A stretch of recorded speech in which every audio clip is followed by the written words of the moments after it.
Hola, buenos días. Hola, buenos días. La luz. Salud. Sí, ¿cómo está? Bien, bien. Y mejor que llueve hoy y Es- estamos dentro. Estamos, sí, exacto. ¿De qué parroquia es? St. Matthews. Ok, eh, perfecto. sí. ¿Y usted? Yo voy a la iglesia en Saint Vincent de Paul. Oh, sí. Qué Mi bueno. parroquia. Esa es mi Excelente. parroquia. Creo que vamos a hacer solamente las dos. No he visto más personas que se han Ah, registrado para la bueno, sesión en español. Am, qué curioso. la arquidiócesis tiene hoy día una reunión con parte de Pastoral Migratoria. Yo no sé si usted ha escuchado sobre ese ministerio que están teniendo en la diócesis. Es un programa de acompañamiento y apoyo a la comunidad inmigrante y ellos están teniendo una sesión hoy día. Entonces, la mayoría de las personas bueno, están aprendiendo sobre la pastoral migratoria. Sí. So, Y a veces para buscar acceso a las computadoras es un poco y, difícil. sí, y la red y total. Y voy a cargar, enchufar la computadora mientras hablo. Está casi, estoy arreglando la casa. Ok, no se preocupe. Mientras, dentro de las sesiones. Oh,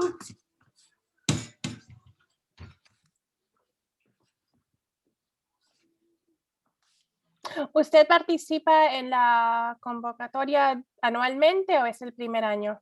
pues no, no es mi primer año, pero depende. Usualmente cuando está en persona, en vivo, perdón, um, un poco difícil, más difícil que en este sentido. Yo soy maestra de español, no soy Ok. latinex, no soy latina, um, pero es mucho más fácil en línea, pero no es lo mismo. Pero ahora estoy acostumbrada de estar virtual. Sí, ¿en dónde enseña? St. Paul School for Girls, Ok, perfecto. privada, sí, es episcopal, Ujú. pero rezamos cada día. Sí, bueno, si en algún momento está interesada en que presente sobre Esperanza Center, que es donde yo trabajo, con mucho gusto acá le voy a poner mi correo electrónico. Perfecto. Lo Y puedo hacer en persona o en Zoom. sí, y para mí, pienso como maestra, siempre busco personas en la comunidad que puede conectar o enlazar, pues, enlazar con mis estudiantes. Sí. Porque sí, les enseño, etcétera, etcétera, pero para que ellas tengan pues oportunidades auténticas con personas y mejor con mujeres, pero Sí. y ahí tengo dos estudiantes muy avanzadas que entienden y hablan bien y quieren hacer más en Baltimore. Y pues les gustaría viajar a España o a Guatemala, pero aquí en Baltimore quiero conocer a más gente y etcétera. Bueno, voy a escribir, anotar. Okay. ¿Dónde están mis apuntes? Aquí. Bueno, es que el tema de hoy es más general de la administración o algo más específico. Lo que iba a presentar hoy día era sobre lo que la administración Biden ha propuesto, ¿no? Lo que es el nuevo bill, que es la Ley de Ciudadanía Estadounidense de 2021, que son, el bill entero fue 364 páginas y he hecho un resumen del resumen, right? Tenemos un resumen de 63 páginas que estamos todos, que trabajamos con inmigrantes, empezando a absorb, right? Porque es bastante, como dije, son 300 y pica páginas, hay muchas propuestas, muchos cambios, entonces no sabemos qué va a ser lo que va a pasar.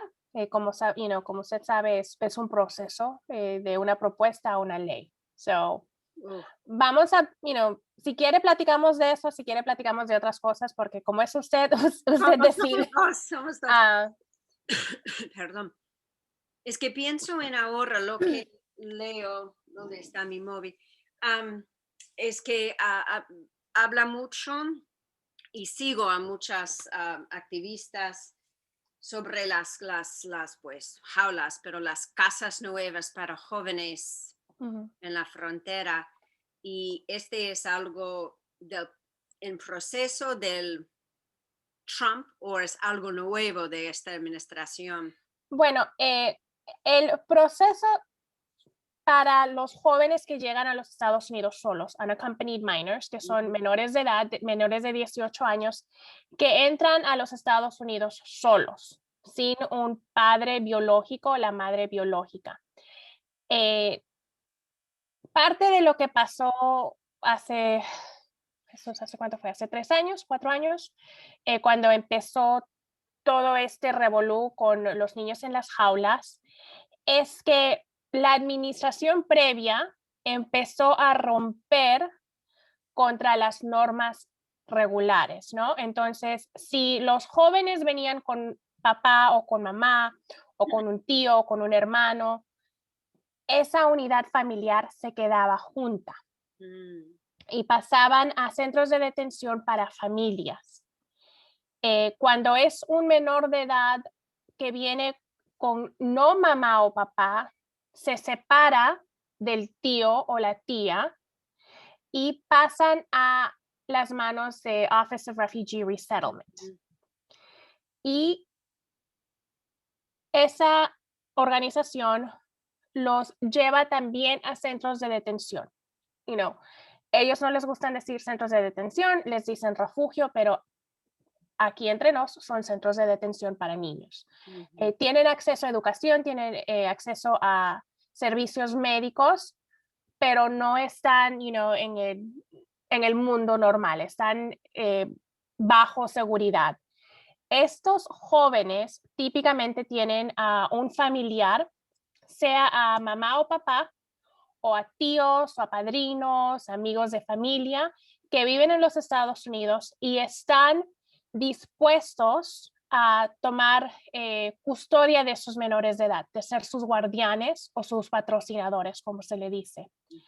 Antes que estos menores sean entregados a los patrocinadores, se tiene que hacer un estudio del patrocinador para asegurarse que esta persona no tiene antecedentes criminales, que el menor de edad va a estar en un lugar seguro.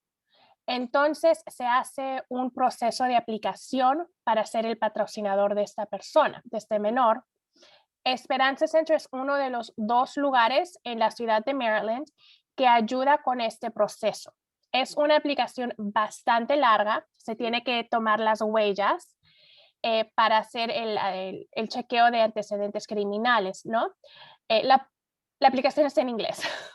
Empezamos por eso, ¿no? No es una aplicación que es bilingüe o que se puede llenar fácilmente, es una aplicación bastante larga y como usted puede imaginarse, muchos de los patrocinadores, hasta en el mismo español, no tienen un nivel de educación que les puede permitir llenar esta aplicación. Entonces, ahí viene Esperanza Center. Nosotros ayudamos con esa aplicación, les tomamos las huellas, se manda todo eso a ORR para que ellos verifiquen que no hay antecedentes penales. A veces se hace un estudio del hogar para asegurarse que es un hogar seguro y se empieza el papeleo para que estos menores sean entregados al patrocinador. Esto normalmente toma entre 30 a 60 días. Al menor de edad no se lo puede entregar a cualquier persona, ¿no? No se lo puede mandar a foster care, no se lo puede mandar a un group home, porque de la misma manera que se tiene que hacer estudios de los familiares, se tienen que hacer estudios de los foster homes. Entonces, mientras se está haciendo el chequeo, mientras se está haciendo la investigación para asegurarse que este patrocinador puede recibir este menor de edad, estos menores están en estos refugios de menores. La previa administración rompió con la póliza de que los niños se queden con sus papás, y ahí fue que empezó todo el revolú de los niños en jaulas y que estaban separando a los niños, porque literalmente mamá venía con su bebé y le quitaban al bebé de los brazos. Nosotros tuvimos la tarea de reunificar a algunas mamás con bebés, con niños chiquititos, y de verdad que fue completamente diferente a la póliza que hay con los niños que entran solos, porque estos niños, el 95% tienen a dónde ir, pero no se los puede entregar sin hacer el estudio. Entonces, estos muchachos están en estos refugios de menores donde tienen acceso a educación y a servicios médicos, a veces también a servicios de salud mental, porque muchos vienen con mucho trauma. Pero hasta que no se pueda hacer este estudio, no se los puede entregar a los patrocinadores. ¿Qué pasó en la previa administración? Como se corrió la noticia de que estaban separando a familias, el tráfico paró.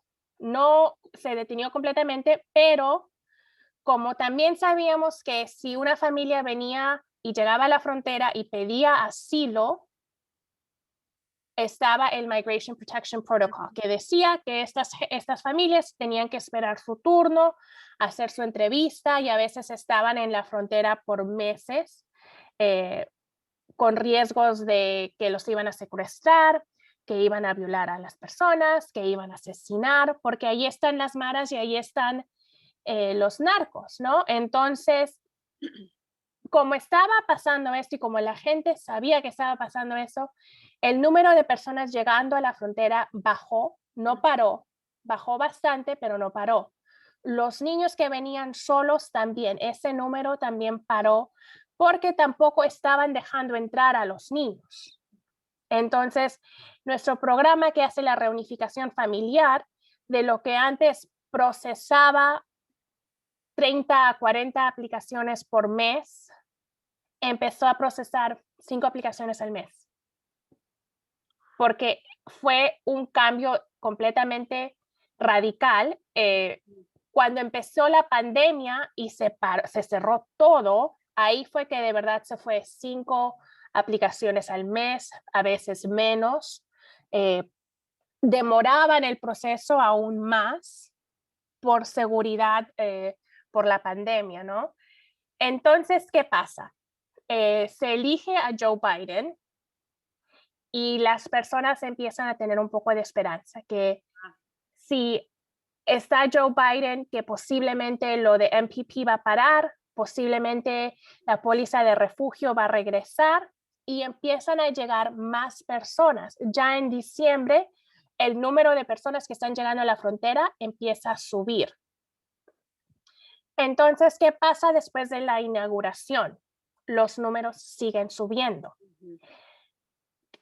En los centros de detención, en los refugios de menores de edad, corre mucho riesgo del virus. Entonces, ¿qué ha pasado? Estos refugios tienen que estar en mínima capacidad. Entonces, no pueden acoger a tantos niños como antes. Antes los centros de refugios para los menores de edad tenían 200 camas, 300 camas.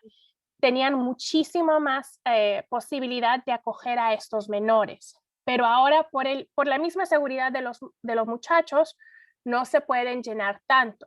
Y por eso ahora estos centros de refugio de emergencia se han abrido de nuevo. Por ejemplo, el que está y ha salido bastante información sobre el centro de refugio que está en la frontera.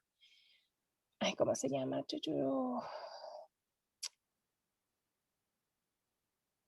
El...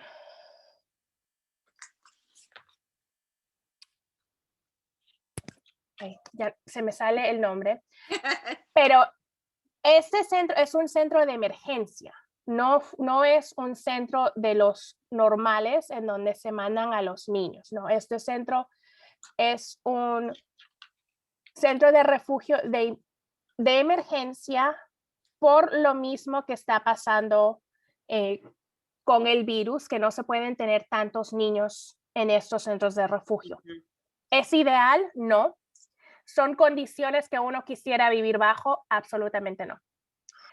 Pero mientras se puedan vacunar a todas las personas que trabajan en los centros de refugio, mientras se puedan vacunar a más personas, esto desafortunadamente es lo que tienen que hacer. Hasta los mismos foster homes tradicionales, a donde se mandan a niños ciudadanos americanos que no pueden estar en su casa, hasta esos mismos foster homes están teniendo el mismo problema de que no pueden estar a capacidad por el virus. El que está saliendo mucho en los medios es Carrizo Springs, que fue uno de los centros que de verdad cogió la atención nacional hace 3 años.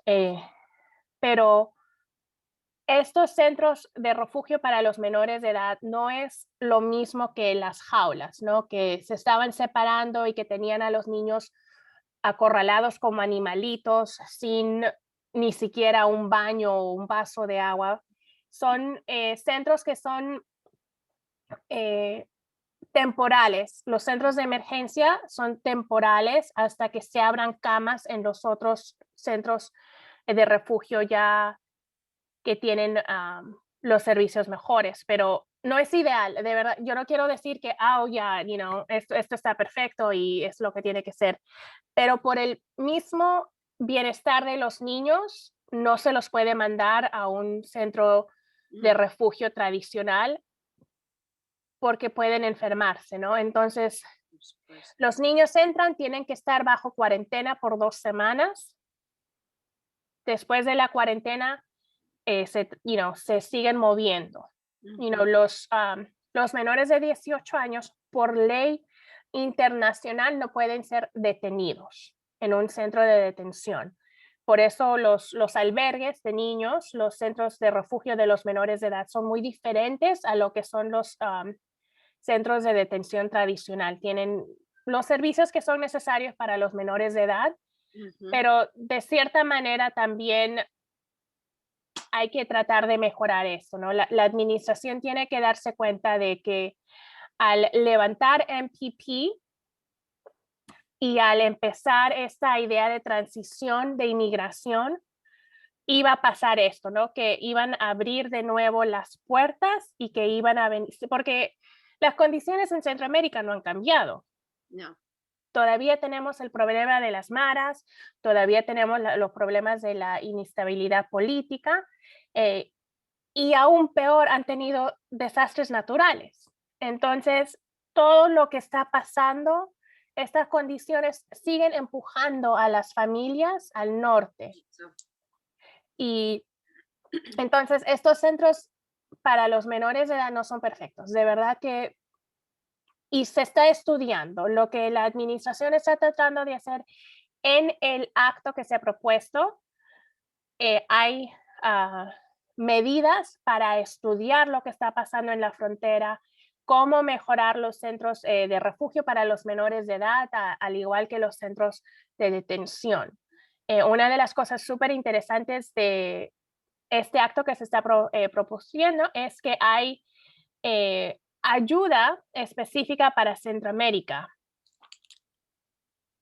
Y esta ayuda es para el mejoramiento de Centroamérica como país, ¿no? Como países. Están proporcionando ayuda. La propuesta es incluir ayuda económica para que evitar que las personas que están llegando de México a Estados Unidos, a esa frontera, puedan pedir asilo de una manera un poco más organizada, abrir centros de solicitud para que las personas puedan solicitar refugio de su país, y están también incluyendo medidas para promover la estabilidad política, ¿no? Están incluyendo medidas contra narcotraficantes, contra las maras. Entonces, hay muchísimo más ayuda para Centroamérica para prevenir lo que está forzando a las personas a Estados Unidos, ¿no? Si se puede arreglar Centroamérica, entonces las personas no van a tener que salir. Uno sale porque tiene que salir. Uno no sale porque, bueno, no me gusta mi país. Es especialmente para los centroamericanos, para los refugiados de países en el oriente, es porque literalmente o sales y te vas o mueres, Sí, porque no hay comida o te matan o esas cosas que son ya completamente diferente al yo quiero una vida mejor, porque sí, claro, muchas personas vienen porque quieren una vida mejor, sí, pero eso es es para salvarse la vida. exactamente. Entonces, eh, el bill es inmenso, como dije, son 363 páginas, son muchísimas diferentes cosas que hay que están tratando de cambiar, literalmente se está tratando, con esta propuesta se está tratando de cambiar las leyes de inmigración para tener ya un sistema un poco más justo. Entonces, lo que pasa con esta propuesta, honestamente no es por ser negativa, pero dudo mucho que va a pasar, porque es súper, súper inmenso. Entonces, lo que yo me imagino y lo que muchas personas que trabajan especialmente en lo que es advocacy están pensando que ciertas partes van a pasar, que se va a romper la propuesta en 7 o 8 diferentes partes, ¿no? Posiblemente el Dream Act, que se va a consolidar y esto va a ser lo que vamos a proponer. O una residencia para la gente con TPS en vez de todo, porque, por ejemplo, eh, están proponiendo una reforma migratoria para los 11 mil millones de inmigrantes indocumentados. Si estuviese presente físicamente en los Estados Unidos el 1 de enero del 2021, puedes acogerte a esta ley si pasa. De que pase o no, bueno, estamos recién empezando esta trayectoria, pero es una ley que va a ayudar a la mayor parte de los inmigrantes indocumentados en Estados Unidos, y por esa misma razón que es tan grande, muchas de las personas que trabajan en esto están pensando que lo que va a pasar es que diferentes senadores van a proponer partes pequeñas, ¿no? Para que no sea todo, porque imagínense, nos levantamos en 6 meses y hay una reforma migratoria completa. Sería un cambio al país completo, eh, sería algo bueno, obviamente sería algo que va a ayudar a muchas personas, pero la realidad del país y la realidad de lo dividido que está el Senado, tenemos que, ser realistas. Parte no va a pasar, parte sí va a pasar, y es un trabajo gradual. Ok, so, usted conoce, dígame. Bueno, no, tenía dos preguntas. Sí, claro. Es que pues, no es asilo o refugio como los refugios del Congo o del Medio Oeste. Puede cambiar no sé cómo decirlo, pero como la clasificación de, de personas de América Central, ¿lo sería mejor o...? La propuesta que están tratando de pasar, que cambiaría cómo se califican a las familias centroamericanas. Entonces, para muchos de ellos serían ya considerados refugiados, ¿no? No serían personas que están viniendo, escapando, porque hay una diferencia entre un refugiado, un inmigrante y un aislado. El estatus de refugiado, viene de las Naciones Unidas. Las Naciones Unidas decide X país está teniendo X problema y las personas que no se pueden quedar ahí porque tienen miedo a la persecución por alguna identidad de ellos que es protegida, que sea el género, la religión, la afiliación política, la membresía en un grupo social. Estas personas están huyendo persecución o le temen a la persecución y a estas personas se les hace un estudio, hacen una aplicación igual bastante extensa que se demora muchas veces años y al final de esta investigación se les otorga el nombre refugiado, ¿no? Muchos de ellos viven en campamentos de refugiados hasta que puedan ir a un tercer país a vivir permanentemente, el resettlement, ¿no? Estados Unidos en los últimos 4 años, de lo que aceptaba muy pocos refugiados, considerando el tamaño del país, los recursos del país, en comparación a otros países avanzados, el número de refugiados que Estados Unidos acepta siempre ha sido muy bajo. En los últimos 4 años fue prácticamente nada. Entonces, ¿qué pasa? Si a los países de Centroamérica se los estudia, se mira bien la situación que está pasando y se estudian a ciertas personas, esas personas ya tuviesen el nombre de refugiado y pueden ser resettled en un tercer país, sea Estados Unidos o sea Costa Rica, otro país. Por el momento, los centroamericanos no tienen esa nombración de refugiados. Entonces, cuando un refugiado llega a Estados Unidos, vamos a hablar de Estados Unidos porque no conozco las leyes de otros países, ¿no? Cuando un refugiado llega a los Estados Unidos, cuando entra a los Estados Unidos, entra con permiso, entra con el estatus de refugiado, aterriza a los Estados Unidos y al próximo año, en un año, estos refugiados pueden aplicar para ajustar su estatus a residente permanente. So sacan su green card. Durante la trayectoria del año, están conectados con agencias que hacen el resettlement, agencias que trabajan con refugiados, que les pueden brindar ayuda económica, les pueden conectar a recursos para aprender inglés, les ayudan con vivienda. Entonces, estos refugiados llegan de una situación bastante difícil, pero van a tener cierta ayuda ya ofrecida por parte del proceso de resettlement. Entonces, por ejemplo, cuando uno dice, los refugiados de Centroamérica, técnicamente no son refugiados, son inmigrantes. Algunos están buscando asilo, pero el igual, ¿no? El buscar asilo no tiene los mismos beneficios que el ser refugiado. Una persona que llega a la frontera y dice, estoy pidiendo asilo.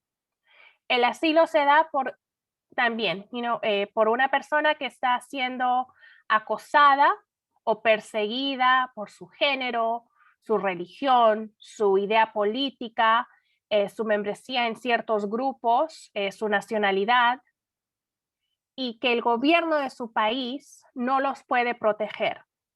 Entonces, por ejemplo, en el caso de las personas que vienen a la frontera, ¿no? Se presentan y piden asilo. Tienen una entrevista con un oficial un credible fear interview para ver si el miedo que tienen es de verdad. Se les hacen muchas preguntas. Ok, el oficial encuentra que esta persona sí tiene un caso válido y se les deja entrar.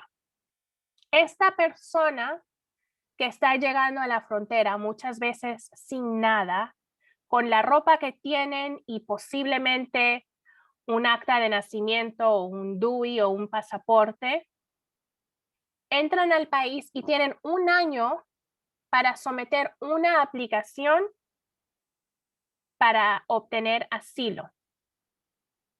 Muchas personas no hablan inglés, no entienden que el hecho que entraron al país, que los dejaron entrar, que son ya documentados. Muchas personas piensan que todavía, que ya llegaron, se les dieron papeles y que todo está bien. Los oficiales de verdad no explican bien que tienes un año para aplicar para asilo. Y el hecho que aplicas para asilo no quiere decir que te van a dar asilo, ¿no? Los últimos 4 años, la administración previa puso presión a jueces a negar X número de casos cada mes. No vas a negar X casos porque no tienen. Hey, Mary Beth, how are you? Nice to see Hey, you. Juliana. How are you, Jules? Good. This is Gabriel. Look Sorry to at interrupt you. I know him. you're, Oh my goodness, he is huge. yeah, he's 5 months old and huge. So, all right, continue. Sorry. 5 months old? Oh Yeah, my is he like a lot gosh. bigger? Yeah. He Yeah. does seem super big. Oh my goodness. God bless him. Entonces, como decía, estas personas tienen un año para poder hacer esta aplicación de asilo. Muchos de ellos no tienen dinero, no entienden el idioma, entonces se pierden. Muchos de ellos a veces, al no saber a quién acudir, se pierden en el sistema y en vez de tener esa oportunidad de presentar su caso de asilo a un juez, pierden su fecha de corte y en abstencia se les da una orden de deportación. No fuiste a tu corte, entonces te ordenamos para ser deportado. Muchas veces la dirección que dan ellos cuando llegan y están procesando para salir de los centros de detención es diferente a la dirección en donde van a vivir y muchas veces ni siquiera les llega la cita para la corte. Entonces, igual, al sistema no le importa, no te llegó la noticia para la corte, no viniste a la corte, igual te vamos a ordenar ser deportado. Muy diferente a los refugiados que llegan y tienen derechos a trabajar, ¿no? Un refugiado llega, puede empezar el proceso y obtener un permiso para trabajar. Y durante todo su estadía en los Estados Unidos ya tienen el permiso de trabajar para poder obtener un número de seguro social y al año pueden aplicar para la residencia. Un aislado se presenta, pasa por el proceso de credible fear y al año tiene que someter la aplicación para asilo. Si no lo hace, se le ordena para deportar. Igual muchas personas que cruzan y entran y no son atrapados, no entran al país, ok, tienen un año para aplicar para asilo. Pero si estás viniendo de un país y eres pobre, no hablas el idioma, tu primera necesidad es encontrar trabajo para poder ganar un poquito de dinero, para poder comer, para poder alquilar un cuarto. Tu primera preocupación no es, llegué el 6 de octubre del 2019, tengo que someter mi aplicación para el asilo antes del 6 de octubre de 2020. Y muchas personas ni siquiera saben eso. Al no someter esta aplicación de un año, antes de un año para asilo, complica todo muchísimo. Entonces, si esta persona, ok, al año ya está en una situación un poco más tranquila, ya tiene trabajo, ya se ha reunido con familiares o ha conocido personas y le dicen, mira, tú calificabas para asilo, y se reúnen con un abogado, la posibilidad de aplicar para asilo es ya muchísimo más difícil. El proceso ya se complicó porque no lo hiciste entre ese año. Entonces, es muy, muy difícil. Algunas personas cuando llegan y pueden someter su aplicación para asilo a los 180 días de que se somete su aplicación y es aceptada por el gobierno, pueden obtener un permiso de trabajo. 180 días, ¿cuántos son esos? 6 meses prácticamente, ¿no? Pero, ¿y qué haces en esos 6 meses? Entonces, el proceso de asilo y refugio es muy diferente. Sí. ¿Qué pasaría si la ley de ciudadanía de 2021 pasa en completo? Si pasan las 363 páginas que se han propuesto, a los centroamericanos, a muchos de ellos ya entrarían y se considerarían refugiados, que quiere decir que vendrían con un poco más de derechos, con más posibilidades. Esa parte, siendo bien franca, no creo que va a pasar. Yo creo que lo que, como dije, lo van a descuartizar y van a pasar ciertas partes que se pueden pasar, ¿no? Por ejemplo, el DREAM Act, la parte que es para los Dreamers, dice, si tienes los requisitos que se debe de tener para obtener DACA y no has aplicado para DACA antes, puedes aplicar para DACA y se te pone en un transcurso para obtener la residencia. Es un transcurso de años, ¿no? Pero, por ejemplo, si ya tienes DACA, si ya eres una persona que tiene DACA, este tiempo para obtener la residencia va a ser mucho más corta. Entonces, estos Dreamers, estas personas que ya tienen permiso de trabajar, que ya tienen su número de seguro social, van a poder ir inmediatamente a la residencia. Después de 3 años como residente, van a poder aplicar para la ciudadanía. No es un proceso automático, sino que se tiene que aplicar, se tiene que hacer un reviso de antecedentes penales, se tiene que pagar cuotas al gobierno, pero ya los Dreamers y igual las personas que tienen TPS tuviesen ese acceso a la residencia. Lo que va a pasar con las personas que no tienen ningún estatus, las personas que son completamente indocumentadas, el propuesto de la Ley de Ciudadanía estadounidense del 2021 lo que va a hacer es va a crear un camino hacia la ciudadanía. Lo que va a hacer es va a crear un estatus diferente, va a crear un estatus que se va a llamar Lawful Prospective Immigrant. Este estatus de potencial inmigrante legal va a cambiar a las personas que son indocumentadas a un estatus temporal que van a tener permiso de estar en los Estados Unidos sin problemas.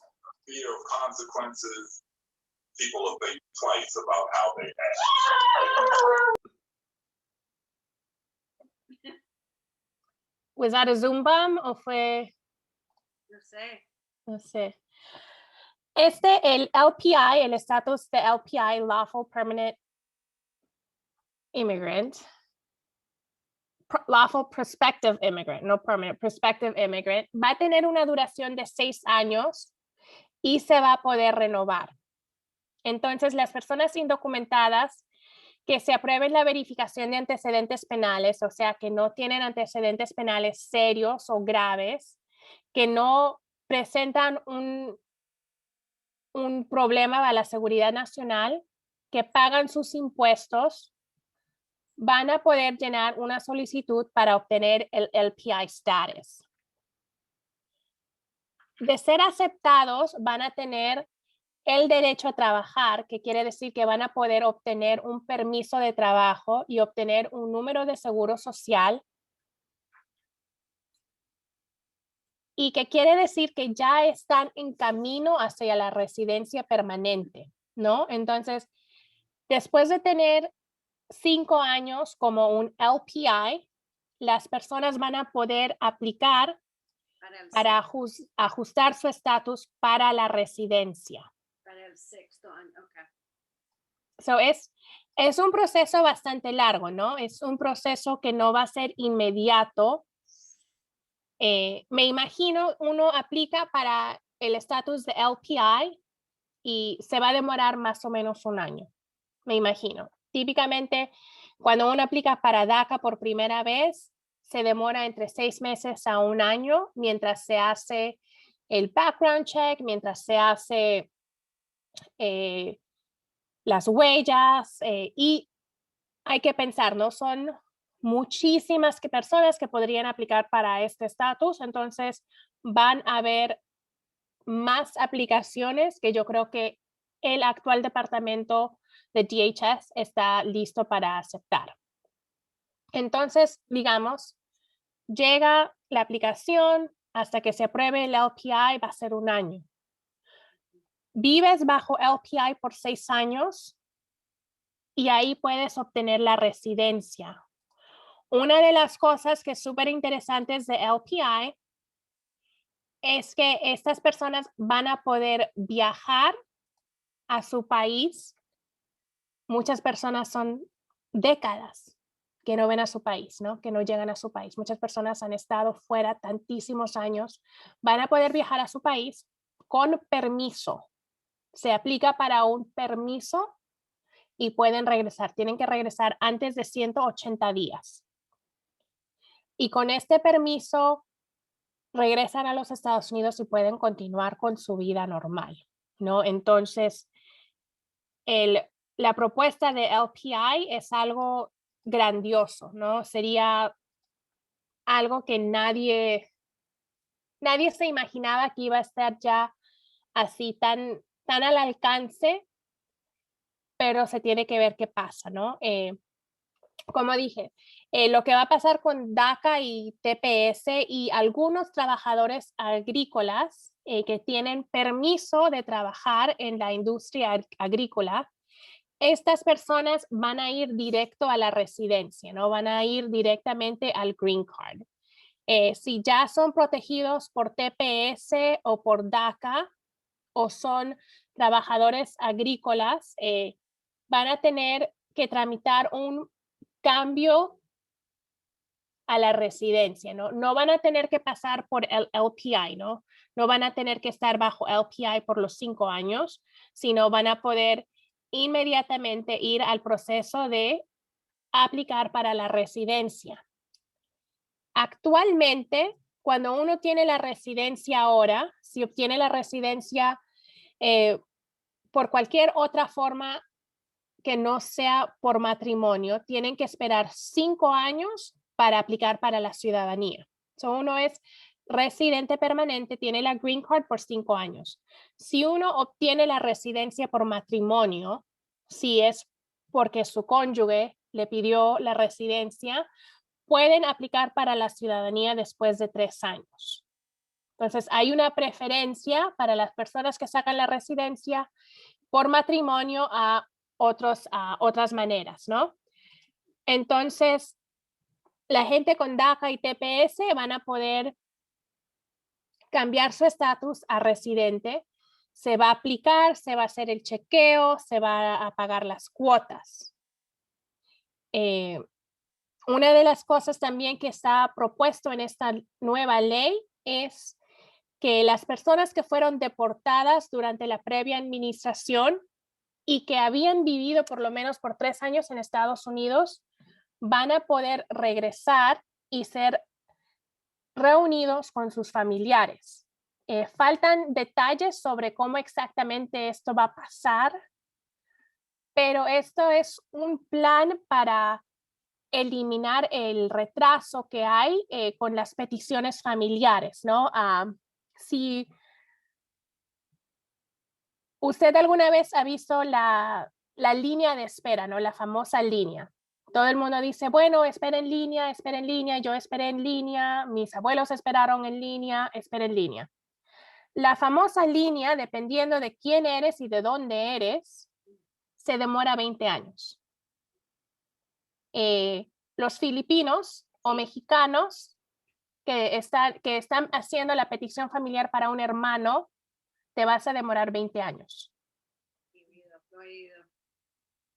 You know, si eres el esposo, si tu esposo o tu esposa está en el proceso, se demora menos, ¿no? Pero igual son años, no es meses, no es un año, son años. Entonces, si se pasa esta parte de la propuesta, se reunificarían a las familias sin estar esperando los años que tienen las peticiones familiares, ¿no? Adicionalmente, también los familiares que están esperando van a poder aplicar para la residencia. Las personas que viven en el extranjero y tienen familiares en los Estados Unidos que pueden hacer una petición familiar para obtener la residencia, lo podrán hacer dentro del país. Antes se tenía que hacer la espera en el país de origen, ¿no? Entonces, esta propuesta también, ¿no? Ayuda a las familias a estar unidas. En vez de estar esperando 3, 4 años en el extranjero, vas a poder esperar dentro de los Estados Unidos. Nosotros sabemos que muchas personas, especialmente en países que no están estables, y se sabe que están esperando por los papeles para llegar a los Estados Unidos, muchas de estas personas también sufren muchos riesgos, ¿no? Particularmente en países como en Centroamérica, que si saben que tienes parientes en el norte que tienen TPS o tienes parientes que son ciudadanos americanos, el hecho de que tengas familia en los Estados Unidos ya te pone a riesgo, porque saben que hay familia que puede mandar dinero y que tú puedes chantajear a estas personas. Bueno, si no me pagas X cantidad cada mes, te voy a quemar la casa, te voy a matar a los niños, te voy a matar a ti. Entonces, esta espera en los países hasta que se cumpla el tiempo para venir a los Estados Unidos a veces es muy riesgoso. Gracias por esta explicación, porque siempre, pues, siempre no, pero he oído, no sé, que cada nivel de inmigrante o exiliado o refugiado es diferente y depende en algún, pero a mí no me da sentido. No tiene sentido. Si quieren esperar un segundo, voy a encontrar las prioridades Sí. de las peticiones familiares para que las podamos ver y las podamos estudiar. Y una de las cosas que les voy a plantear, una de las cosas, esta presentación la estoy haciendo completamente al freestyle porque he cambiado la presentación que teníamos y bueno, de cierta manera, Andrea, para tus muchachas, ¿no? Sí. Si queremos hacer una presentación, la podemos hacer para las niñas en el colegio. Pero una de las cosas que en ciertas presentaciones que yo hago, donde hablamos de la historia de la inmigración en este país, una de las cosas que yo siempre les digo a las personas es algo que me dijo mi mejor amiga, que es abogada de inmigración. Las leyes de los Estados Unidos no fueron creadas, las leyes de inmigración de los Estados Unidos no fueron creadas para atraer a personas a los Estados Unidos.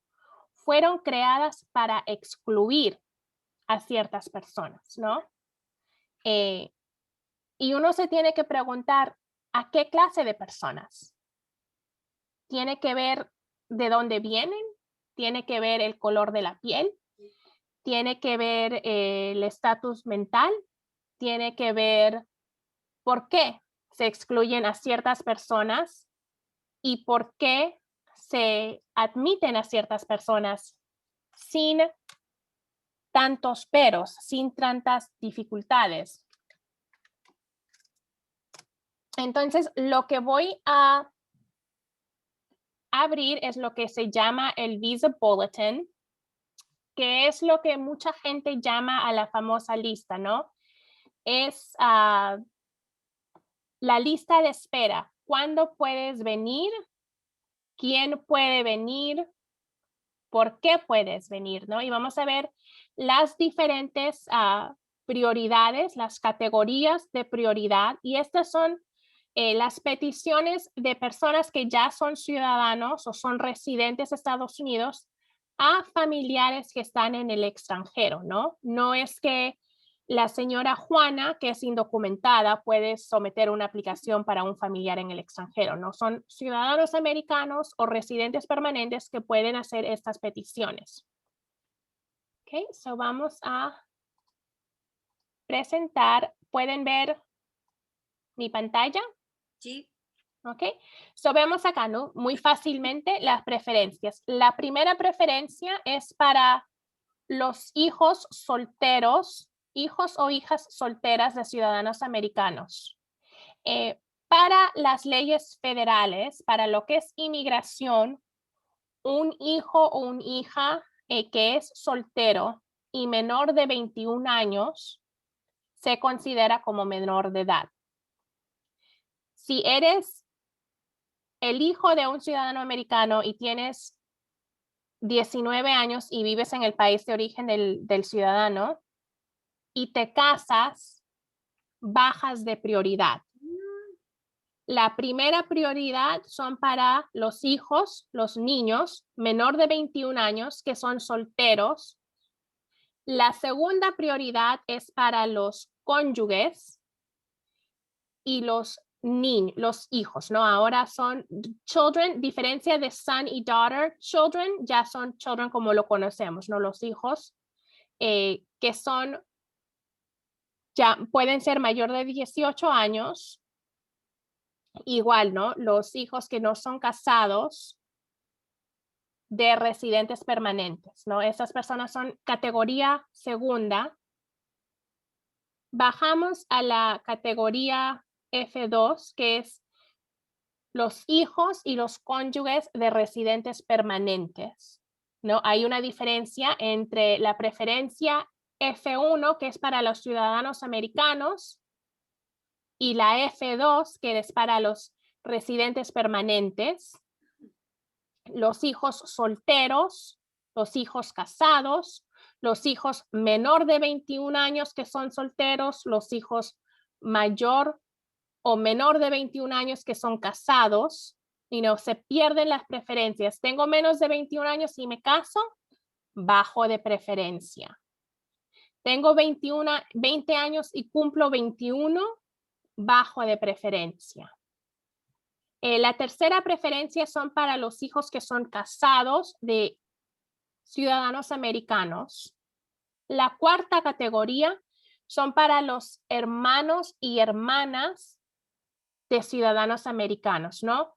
Entonces, estas preferencias van a jugar mucho en las peticiones familiares, ¿no? Vemos la categoría 1, que es, regresamos, los hijos o hijas menor de 21 años que son solteros. Esa es la primera categoría.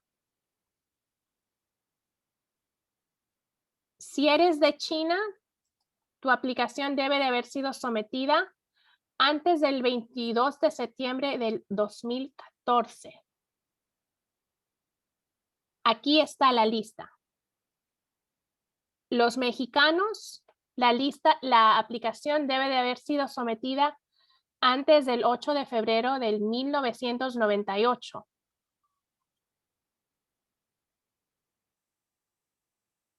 $21 años. Y esta categoría es para, para el grupo de preferencia, Sí. para los niños. 7 años cuando tu padre te pidió, cuando tu padre hizo la petición, y a los 21 años después, a los 27 años recién te va a llegar la dichosa carta que te dice, puedes ahora ir a los Estados Unidos. Wow. ¿Ok? Ni hablar De los filipinos. de los hermanos de los mexicanos a los filipinos, 2002, ¿no? La última preferencia que es para los hermanos, la fecha más con anticipación es para 6 de octubre del, perdón, 22 de octubre del 2006. Entonces estamos hablando de décadas, no estamos hablando de 1 año a 2 años. Y es por la mera preferencia de los países. Y si vemos cuáles son los países con las preferencias más largas, los chinos, los indios, los filipinos y los mexicanos.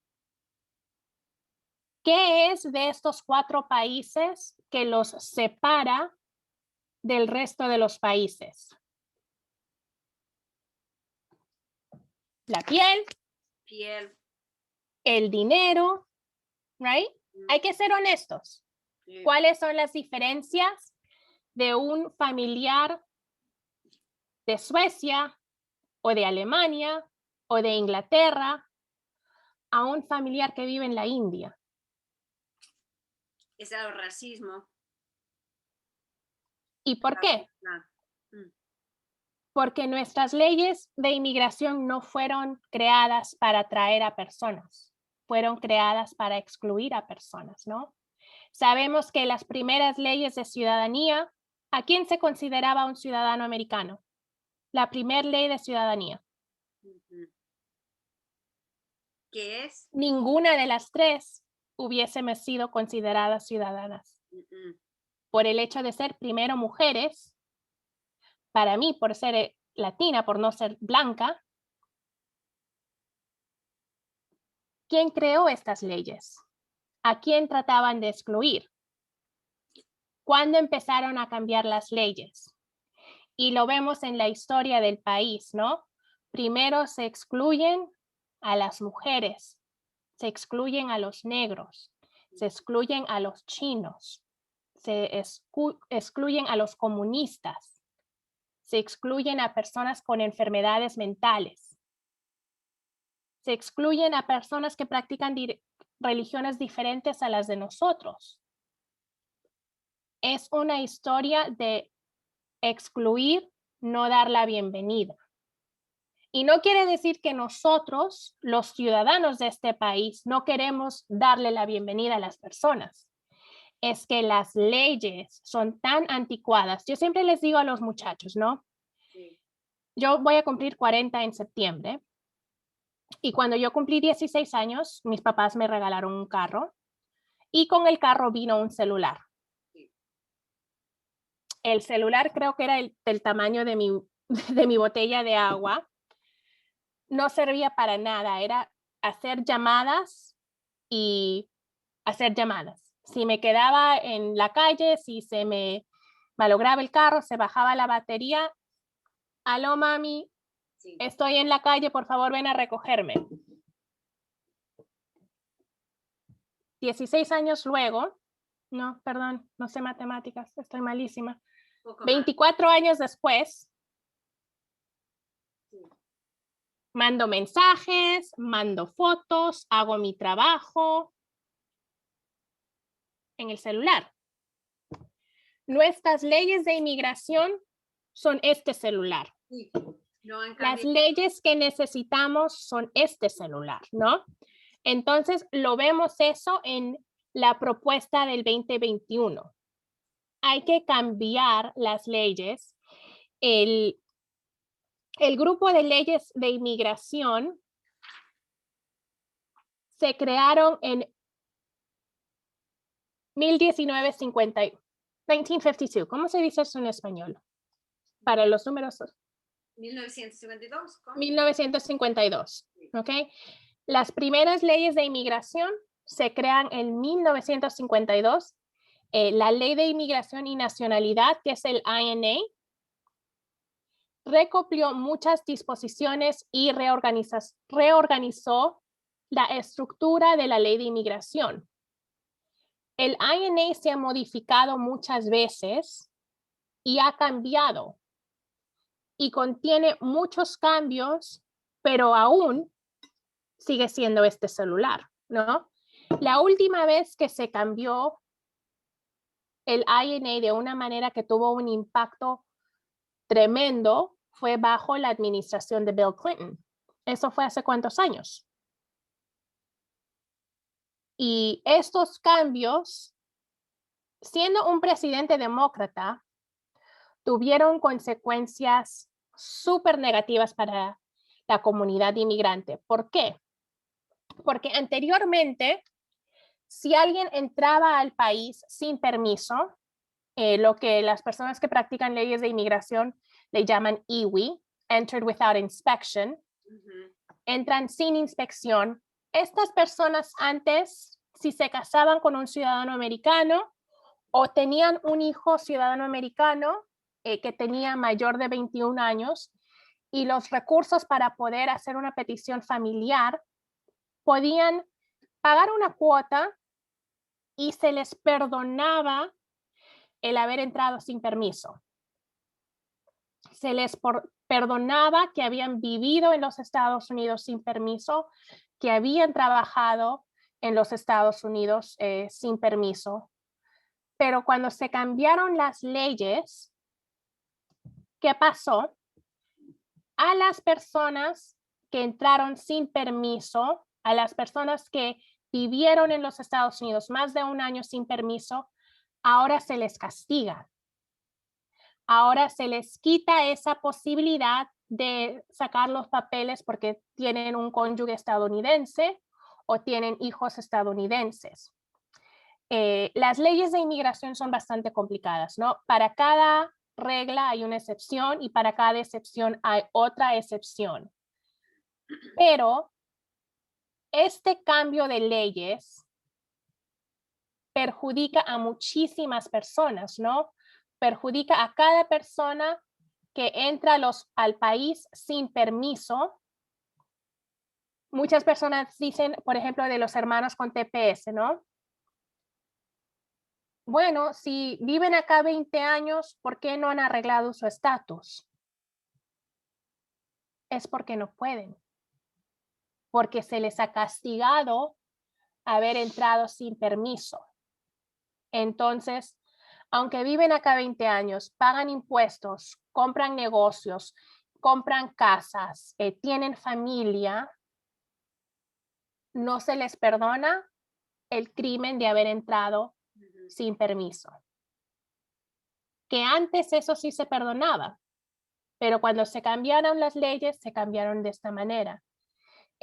Hablando de preferencias, ¿no? Si Joana entra de Argentina con visa de turista y Joana se queda, dice, no, no me regreso a Argentina, y trabaja y vive sin permiso en los Estados Unidos, y a los 3, 4 años conoce a un americano, a un ciudadano americano, y se casa, a Joana sí le permiten sacar su residencia. ¿Por qué? Porque entró con el permiso, porque entró con visa. Pero igual vivió sin permiso, se quedó más tiempo que su visa le permitía, pero se le perdona, no se le castiga por haber entrado sin permiso. Entonces, esta propuesta de ley de la administración Biden-Harris sería la primera vez en 20 años que se puede arreglar alguno de los errores que pasaron en el 96. Porque ese castigo se va a quitar, ¿no? Esa ese castigo de todas las personas que son indocumentadas, los más de 11,000 millones de personas sin papeles, se les va a perdonar el haber entrado sin permiso. Y va a demorar mucho tiempo. ¿Es una ley perfecta? Para nada. ¿Va a pasar en el Congreso? Seguramente que no. Pero ¿qué partes sí pueden pasar? El DREAM Act, la protección para los tepecianos, posiblemente cambios a las leyes de refugio. Entonces, lo que nos toca a nosotros como personas de fe es seguir abogando por estos cambios, ¿no? ¿Qué nos toca como ciudadanos globales, ¿no? Nosotros no somos ciudadanos americanos, yo no soy ciudadana peruana, yo soy una ciudadana global. Cuando yo pienso cuál es mi papel en el mundo, mi papel siempre debe de ser pensando en el resto de la humanidad, ¿no? Entonces, ¿qué nos toca? Seguir abogando, porque sabemos que aparte de los refugiados que van a venir a este país por la situación política, también van a haber los refugiados que están viniendo a este país por la situación del medio ambiente. Entonces, sabemos que mientras sigue y continúa el clima cambiando y continúa afectando a las cosechas, sigue afectando a la infraestructura de los otros países, personas van a ser refugiados del medio ambiente. Entonces, ¿qué nos toca como ciudadanos globales? Abogar por un medio ambiente que va a poder sostener a la humanidad. Saber que todo es intersectional, ¿no? Sí, sí. El racismo, el machismo, todo se mezcla. Lo vemos en nuestras leyes de inmigración, lo vemos en nuestras leyes de criminales. Todo esto se mezcla y tenemos que saber cómo abogar por las personas, ¿no? No les puedo decir voten por un partido o voten por el otro partido, pero les puedo decir voten por las personas, voten por los seres humanos, voten por el bienestar del mundo. Las leyes cambian, las leyes se demoran en cambiar, a veces tenemos que estar poniendo presión para que se cambien de una manera más justa, pero eso es donde nos toca a nosotros, ¿no? Educar a nuestro prójimo. Usted, Andrea, tiene una responsabilidad total de educar a sus alumnas, ¿no? De enseñarles, esta es la manera que peleamos por un mundo más justo, porque sabemos que mientras las leyes del ser humano, mientras las leyes del hombre no sean justas, las leyes de Dios sí lo van a hacer. Y hay que seguir como personas de fe abogando por ello. ¿Las perdí? No, siguen acá. Se me fue el Zoom, se me alocó. ¿No? A mí. Hey, tenemos como 5 minutos antes de que se acabe la sesión. Yo sé que he presentado muchísima información. Y lo tengo, perdón, la tengo aquí. Ok. Perdón.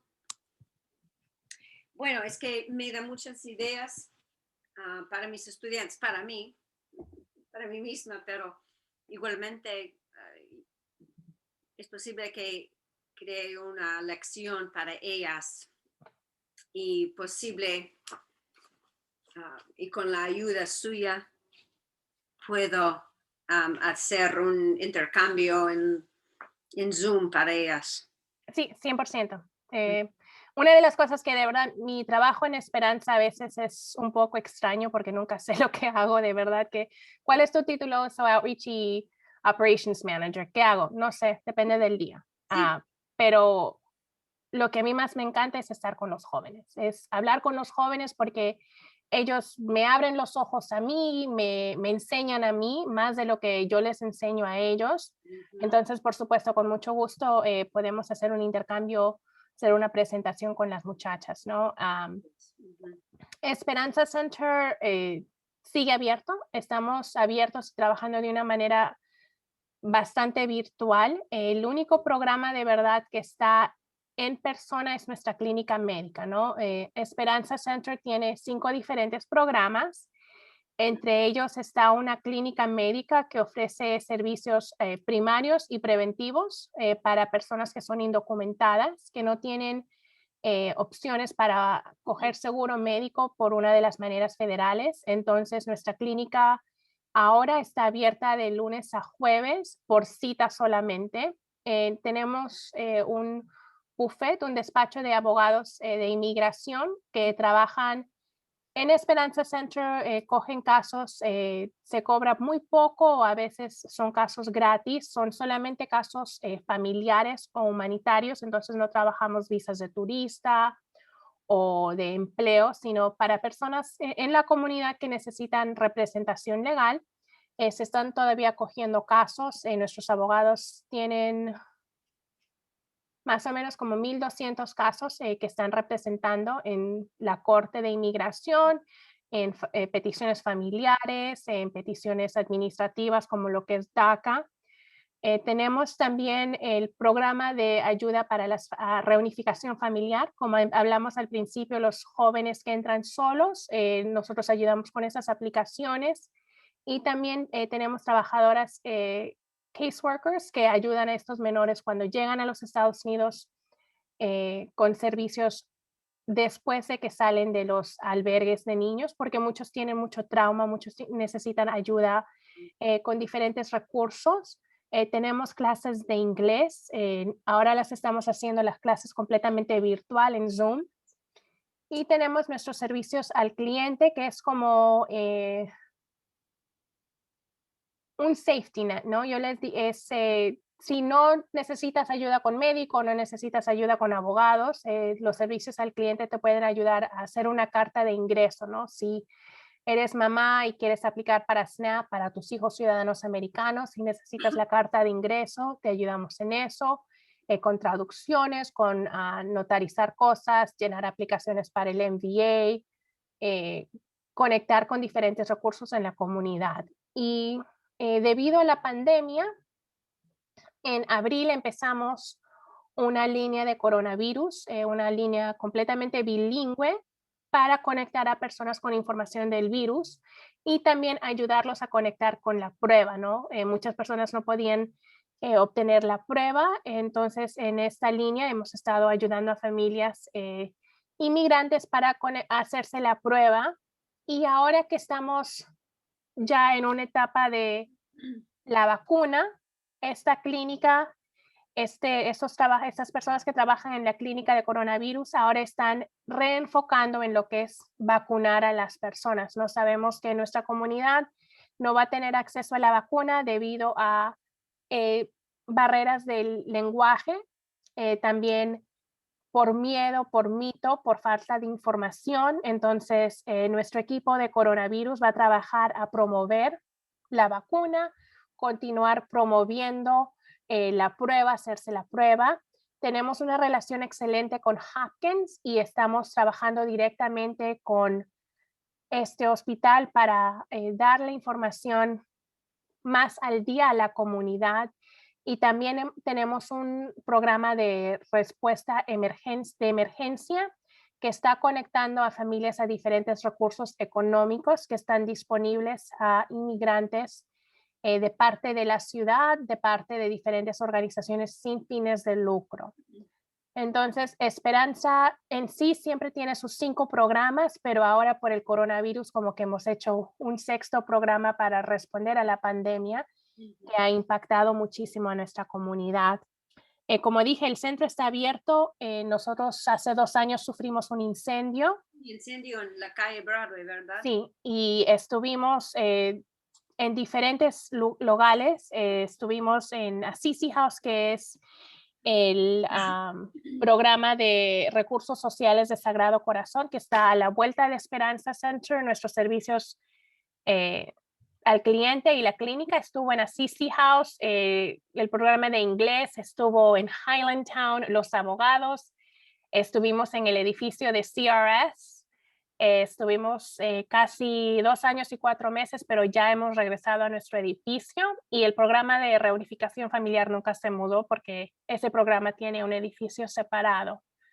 Entonces, el 90% de los programas están en un mismo edificio y aceptamos voluntarios, aceptamos donaciones, diferentes maneras que personas se quieren involucrar con Esperanza. Tenemos diferentes maneras de hacerlo, ¿no? Para los estudiantes, a veces, bueno, tiempos normales tenemos oportunidades para ellos que vayan a Esperanza, pero por ahora, por el mismo virus, estamos virtual, ¿no? Todo. Pues gracias por todo. Es que pues, he aprendido mucho, pero para darme ideas para las demás en mi caso. Sí, bueno, muchísimo gusto. Ahí puse mi correo electrónico, el número de teléfono, por favor, me habla, cualquier cosa a la orden. Mary Beth, como siempre, un gusto verte. Sí, mira. Igual a ti. Sí, bueno, Sí, tenemos espero el momento que podemos estar en persona de nuevo. Oh, my God. De verdad que estoy tan ansiosa por eso. Entonces ahí seguimos. Tenemos un descanso de 5 minutos y de ahí pueden entrar al Virtual Fair a aprender sobre las diferentes organizaciones que están participando en este evento. Un gustazo, Andrea, espero escuchar de ti para poder conectar para hacer algo en el colegio. Sí, gracias. Y vaya con Dios. Gracias. Mucho gusto. Cuídense. Mucho gusto. Adiós.